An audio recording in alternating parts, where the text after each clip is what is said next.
Assalamualaikum warahmatullahi wabarakatuh. Hai kawan-kawan, nama saya Muhammad Luqman bin Azani Dan saya Muhammad Syamil bin Nursyalizal. Kami dari Mahat At-Tabiah Islamiyah dari PBB Bulan Sabit Merah Malaysia. Hari ini saya bersama-sama dengan Syamil akan tunjukkan kepada kawan-kawan semua langkah-langkah untuk membuat gubahan buah. Dan pastinya kawan-kawan pun boleh cuba tahu.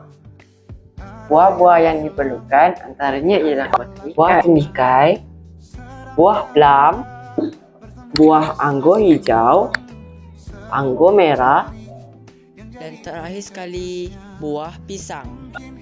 Alatan yang kita perlukan ialah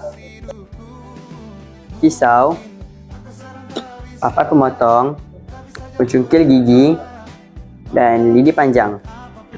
Baiklah Luqman, tapi lepas ni kita nak buat apa? Okey, Syamil tak alihkan? Okey, mula-mula kita perlukan pinggan sebagai alas kepada gubahan buah kita dan juga tembikan yang telah dipotong sebagai bakul. Okey, seterusnya, Syamil, mari kita mula menghias menggunakan buah pisang. Baik.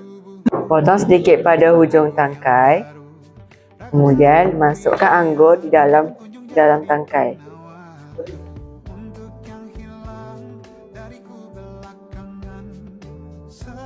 Ulangi langkah yang sama pada pisang yang lain.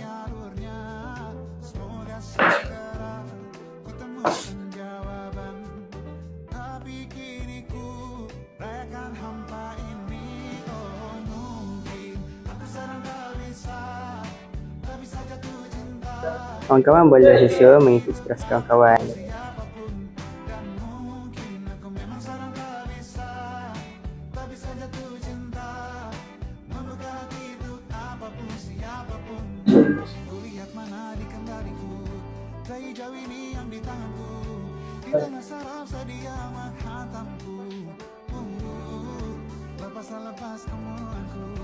Wah, cantiknya hasil kejadian pisang ni Luqman. Pastilah, kan kita buat. Awak rasa ni betul apa Syamil? Oh, ni betul ikan lumba-lumba. Betul. Kawan-kawan, kali ni kami buat pisang berbentuk ikan lumba-lumba. Syamil, jom kita hias lagi. Kali Jom. ni kita menggunakan lidi. Baik. Pertama, cucukkan anggur hijau yang dipotong ke dalam lidi. Seterusnya, diikuti anggur merah. Susun selang-seli.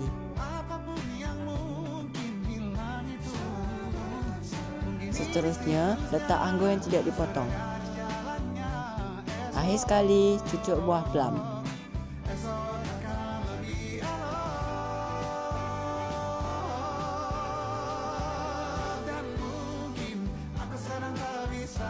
Ulangi langkah sebanyak 3 kali. Syamil, cantiknya awak buat. Terima kasih. Jangan tengok. Nanti jatuh.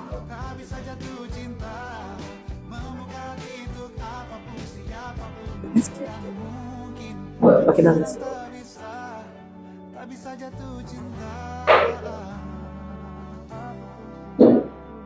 Wah, Syamil. Hampir jadilah kita punya gubahan buah. Ya, tapi sebelum tu ada lagi beberapa langkah yang kita belum siap. Okey, jom buat lagi. Memang dah nak habis siap. Syamil. Okey, yang terakhir kita akan hias di keliling ikan ini. Okey. Kali ini kita akan hias di keliling buah ikan ini menggunakan buah pilang, anggur merah dan juga anggur hijau. Anggur hijau dan anggur merah akan kita selang-selikan di setiap buah pilang. Okey, jom kita buat.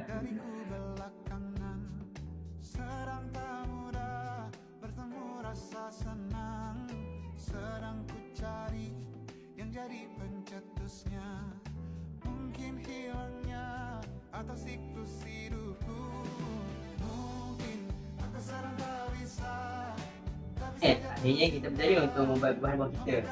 Alhamdulillah, kami namakannya sebagai pertanyaan dasar. Akhir kata, terima kasih.